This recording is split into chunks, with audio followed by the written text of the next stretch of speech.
9 महिनासम्म कोखमा राख्यौ अनि यति राम्रो धरती संसार देखाइदियौ त्यसको लागि धेरै धेरै धन्यवाद आमा। अनि यो जन्ममा जस्तै गरेर अर्को जन्म पनि हजुरकै कोखबाट जन्म लिन पाइदियोस् भगवानसँग यही भन्छु। अरू त के भन्ने हो र आमा। अनि हुर्कायो बढायो खान दियो लाउन दियो अनि 9 महिनासम्म कोखमा राख्यो अनि स्कुल लग्ने ल्याउने गराएकोमा धेरै धेरै धन्यवाद मेरो आमालाई। केही दिन नसके पनि थोरै केही यो जन्ममा कि 7औं जन्मसम्म पनि मेरै आमाको छोरी भएर जन्मिन पाऊँ। अनि मेरो आमालाई के गर्ने सुन्दै ढाक्ने मन थियो तर के गर्ने योचोटि फुलले अर्कोचोटि मेरो आमालाई पुरै म सुन्दै ढाक्दिन पाऊँ। अनि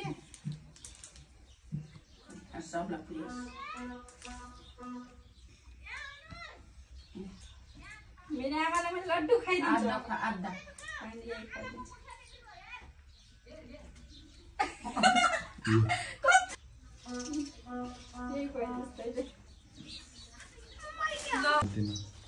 लाउनु आमा मेरो तर्फबाट सानो उपहार हजुरलाई।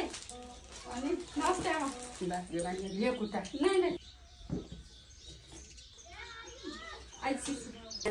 दायाँ बायाँ गर्ने बित्तिकै जमाले पिट्ने भएर छ नि विचार गर्दैछ।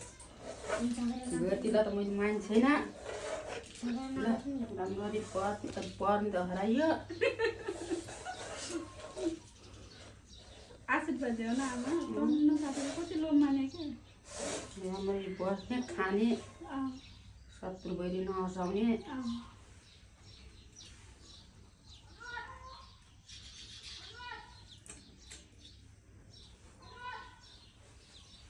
फोटो गएर खिच्दैछु ल बाबु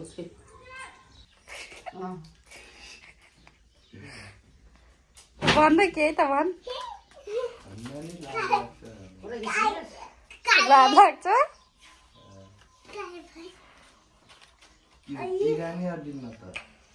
भन्नु मलाई यति राम्रो संसार देखाइदिनु भयो अनि त्यसको लागि धेरै धेरै धन्यवाद मेरो आमालाई भनेर। 3 पटक एउटा मिठाई खुवाइदिए त कप्पै नखायो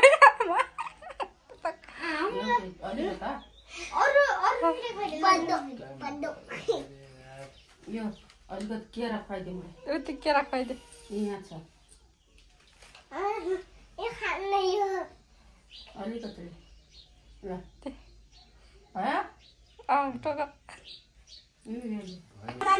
ल यो सानी छोरीले दिए कस्तो लाग्यो त आमा? कस्तो लाग्यो आमा? राम्रो छ गजब छ। अनि ऊ छोराले दिया नातिले दिया खोल्ने होइन त यो नातिले दिया सानो नातिले। यो मेरो छोरीको छोराले दिया यो छोराले दिया के दिया रहेछ छोराले?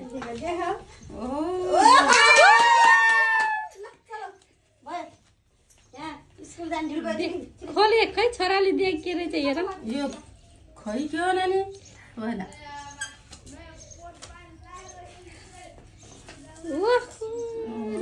छोराले दिया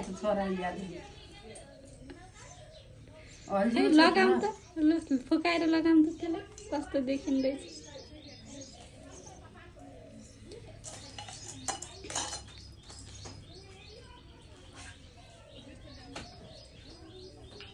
खै त केही त बोलाऊँ। अनि कस्तो लाग्यो आमा? गजब छ गजब राम्रो राम्रो छ। कसले दिएर आउँछ? छोराले दिएर आउँछ कि छोरीले दिएर आउँछ? छोरीले दिए राम्रै छ छोराले दिए राम्रै छ नातिले दिए राम्रै छ।